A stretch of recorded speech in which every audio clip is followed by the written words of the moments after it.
Kasama ko nga yung kapatid kong kutuhin para silipin yung pinapagawa kong bahay. Syempre mare, nandito rin yung tatay kong sinusumpong ng rayuma. Nagha-Harlem na naman siya, tinago siguro nitong kapatid ko yung gamot.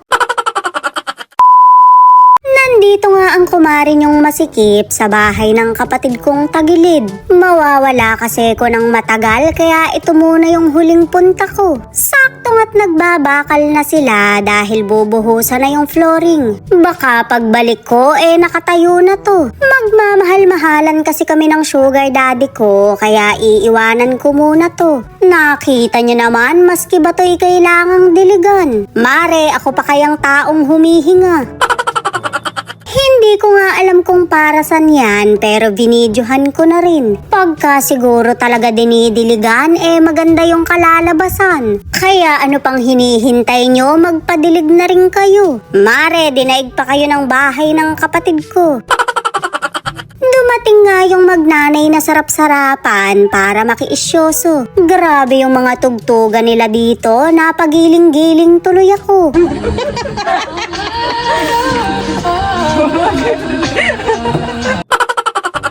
Pampagising siguro nila yung tugtog kaya nakisayaw na lang ako. Huwag kayong mag-alala dahil nakatago naman ako sa lona. Hindi mauuma yung mga gumagawa, kayo lang. Mare, kayo lang ang nakapanood. Kaliligo nga lang ng kapatid ko kaya kinutuhan ko. Kainaman nito nakadikit pa yung mga kuyumad sa anit. Kaso mare, hindi sila nagtatatarang ngayon. Tanghaling tapat kasi kaya naka-nap time siguro. Inaasar nga namin yung nanay ko na siya naman yung gumiling-giling. Pakitaan niya kako si foreman ng aswang moves niya. Maloloka na lang talaga kayo kapag kabod na hati yung bewang niya. Bukas na nga to bubuhusan, sayang at hindi ko na maaabutan. Sayang naman mare, baka pagbalik ko'y may nakatayo na rin Pero may nakatayo rin naman sa pupuntahan ko, kaya okay lang. Mare, nandun yung sugar daddy ko. Balahibo yung tatayo sa kanya ha, lilinawin ko lang. Alam nyo na, malamig kasi dun.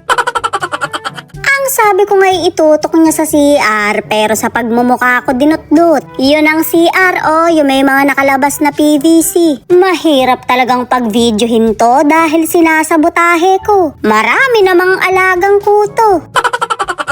Palagi nga siyang may dalang suklay pero suyo ayaw. Napamahal na kasi siya sa mga kuto kaya ginawa na niyang pet.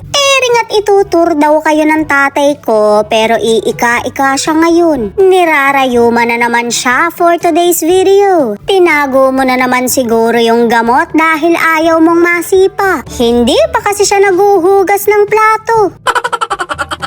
Ringat pa uwi na rin kami pero kabod na lang umambon. Malalaman nyo talaga kung sino yung paboritong anak. Siya yung pinagpayong samantalang ako rito'y inuulan ng ganda.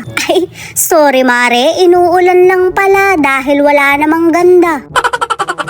Pagka-uwi nga ng bahay, naghugas agad siya ng plato. Aha, kaya ka naman pala paborito. Di bali na lang hindi ako maging paborito. Bilis-bilisan mo dyan at baka matadyakan ka pa ni tatay.